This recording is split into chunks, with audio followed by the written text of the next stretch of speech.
नमस्कार.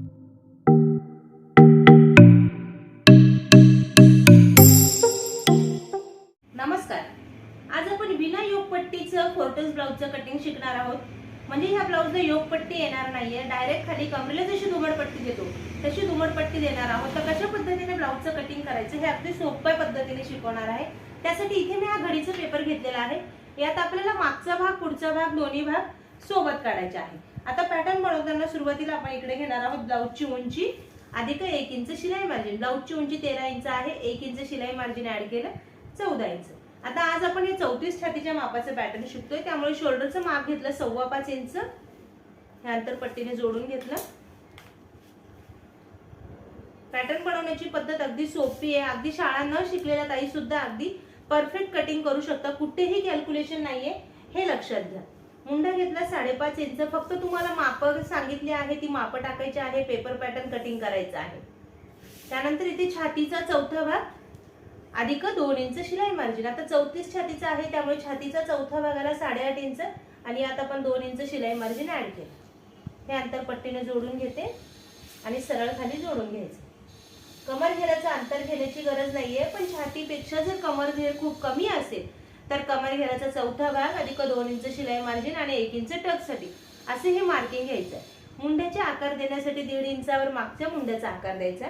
दोन्ही आपण सोबत काढतोय पॅटर्न, त्यामुळे दोन्ही मुंड्यांचे आकार आपल्याला इथे द्यायचे. आणि पुढच्या मुंड्याच्या आकारासाठी इकडे 1 इंचाचं मार्किंग केलं, इकडे 1 इंचाचं मार्किंग केलं. मग हे जे अंतर आहे मार्किंग केल्यापासून शोल्डर पर्यंतचे, त्या अंतराचा मध्य आणि मध्यापासून 5 इंच मध्ये घेऊन आपल्याला हा पुढच्या मुंड्याचा गोलाकार द्यायचा आहे. हे झाले दोन्ही मुंड्यांचे आकार देऊन. त्यानंतर आपण गळा खोली घेणार आहोत 2.5 इंच. गळ्याची उंची आपल्या आवडीनुसार घ्यायची आहे. उंची अधिक अर्धा इंच शिलाई मार्जिन. 5.5 इंचाचा गळा आहे, अर्धा इंच शिलाई मार्जिन ऍड केलं 6 इंच. हा बॉक्स तयार करून घ्यायचा. पॅटर्न बनवताना पट्टीचा वापर करा, म्हणजे तुमचे आकार व्यवस्थित येणार आहेत. आणि गळे तुमच्या आवडीनुसार तुम्ही वेगवेगळे बनवू शकता. इथे कोपऱ्यात मी गळ्याला गोल आकार दिला. त्यानंतर आता आपण इथे योगपट्टी काढणार नाहीये, त्यामुळे डायरेक्ट इथून आपण खालच्या बाजूला छातीचा 10वा भाग हे माप टाकणार आहोत. आता 34 छातीचा आहे, त्यामुळे छातीचा 10वा भागाला 3.5 इंच आणि ह्या उभ्या टक्सचं शिवण आपण करणार आहोत 4.5 इंच. ह्या टक्सचं पूर्ण शिवण आपल्याला करायचं आहे 1 इंच. हे टक्स तुम्ही डायरेक्ट कपड्यावर मार्किंग केलं तरी चालेल. ह्या पॉइंट पासून तिरपा टेप इकडच्या बाजूला धरायचा 1.5 इंचावर, म्हणजे हा टक्स आपण शिवणार आहोत अर्धा इंच काच बटन पट्टीच्या बाजूचा. आणि फिटिंगच्या बाजूकडे 1.5 इंचावर मार्किंग केलं. हा टक्स आपल्याला शिवायचा आहे 5 इंच. मुंड्यातला आणि फिटिंगचा टक्स आपल्याला दोन्ही टक्स 5 इंच शिवायचे आहे. आणि मुंड्यातल्या टक्सला इकडे 1.5 इंचाचं मार्किंग केलं. सेम अशाच पद्धतीने हे टक्स शिवायचं आहे. हे झालं पॅटर्न आखून. आता याचं कटिंग करून दाखवते आणि शिवायचं कशा पद्धतीने हे समजावून सांगते.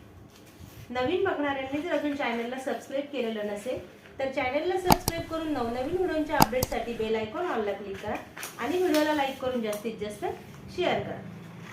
पॅटर्न बनवण्याची पद्धत सोपी आहे. ब्लाऊज शिवायलाही वेळ कमी लागतो आणि कटिंगलाही वेळ कमी लागतो.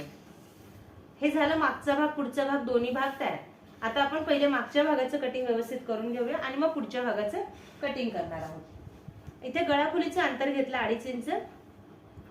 गळ्याची उंची तुम्ही तुमच्या आवडीनुसार घ्यायची आहे. जिथे 1-1.5 सांगितले तेच टाकायचं. फक्त जिथे आवडीनुसार म्हटलं तिथे तुम्ही ते अंतर बदल करू शकत. 9 इंचाचा गळा आहे, अर्धा इंच शिलाई मार्जिन ऍड केलं 9.5 इंच. हा चौकोनी बॉक्स तयार करून घेते.